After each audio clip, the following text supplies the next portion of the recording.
Now the third and the most important thing, geography. Geography सबसे ज़्यादा questions आते हैं और सबसे ज़्यादा बच्चों को ट्रिकी इसी पार्ट में लगता है, क्योंकि यहाँ पे आपसे रिवर्स के बारे में पूछा जाता है। अगर हम एक छोटा सा अपना रिवर का टॉपिक उठा के देखें तो जिसको हम बोलते हैं ड्रेनेज सिस्टम। अब ये वाटर डिवाइड क्या होता है, आपने देखा होगा दो डिफरेंट रिवर्स जा रही हैं, उनके बीच में जो डिवीजन ऑफ लैंड है जो उनको डिवाइड कर रहा है उन दो रिवर्स को, उसको हम बोलते हैं वाटर डिवाइड। हमारे यहाँ पे जो हमारा ड्रेनेज सिस्टम है उसको आप कितने पार्ट्स में डिवाइड कर सकते हो, आप इसको 2 पार्ट्स में डिवाइड कर सकते हैं। एक पार्ट जिसे हम लोग बोलते हैं that is called Himalayan drainage system. ये सारी वो रिवर्स हैं जो कहाँ से ओरिजिन हो रहा है, जिनका हिमालयाज माउंटेन वाले जोन से हो रहा है। They are also called the perennial rivers. Himalayan से हमारी बहुत ज़्यादा रिवर्स ओरिजिनेट होती हैं। अब हिमालय वाला जो पार्ट है वहाँ पे आपके क्या है, ग्लेशियर्स हैं। ग्लेशियर्स है, स्नो मेल्ट होगा तो थ्रू आउट द ईयर आपके पास वहाँ पे क्या होगा, वाटर अवेलेबल होगा उस रिवर के अंदर। तो that means they are called the perennial rivers, क्योंकि थ्रू आउट द ईयर इनमें पानी अवेलेबल है। हिमालयन रिवर सिस्टम में अगर मैं कोई 3 इंपॉर्टेंट रिवर्स की बात करूँ तो वो कौन है, दैट इज़ इंडस, इंडस के बाद गंगा और उसके बाद आपका ब्रह्मपुत्र। अब इंडस का ओरिजिन कहाँ होता है, it is originated in Tibet. Tibet से निकल के वो लद्दाख के थ्रू इंडिया में एंटर करती है और वहाँ से फिर वो कहाँ जाती है, पाकिस्तान में। पाकिस्तान के कराची वाले पार्ट से basically drains into the Arabian Sea.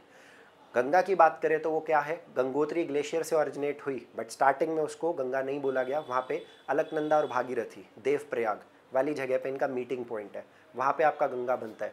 Ganga की अगर कोई पूछे कि सबसे लार्जेस्ट ट्रिब्यूटरी कौन सी है जो अदर रिवरों से ज्वाइन करती है, दैट इज़ यमुना।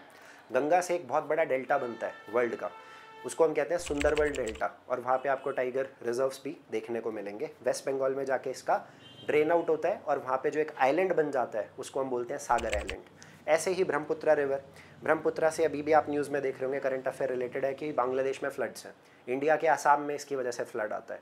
रिवर ये ऑरिजिनेट होती है आपकी कहाँ पे, बेसिकली तिब्बत में, सेंगपो इसको बोला जाता है। जब ये इंडिया में एंटर करती है तो यहाँ पे दिहांग और लोहित ये 2 ट्रिब्यूटरीज इसको ज्वाइन करती हैं।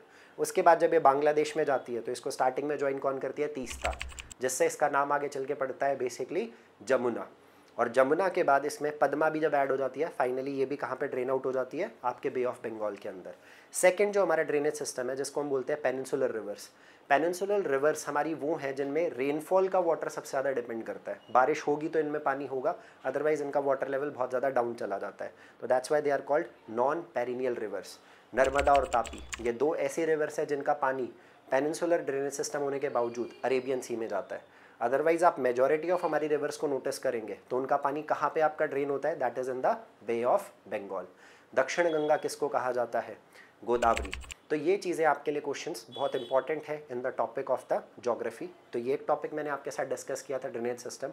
ऐसे ही आपके माउंटेन रेंजेस के बारे में इंफॉर्मेशन है, आपके बायो रिजर्व्स के बारे में है, नेशनल सेंचुरीज़ के बारे में, नेशनल पार्क्स के बारे में है। तो ये सब चीज़ें इंफॉर्मेशन होना बहुत ज़्यादा ज़रूरी है। Thank you so much.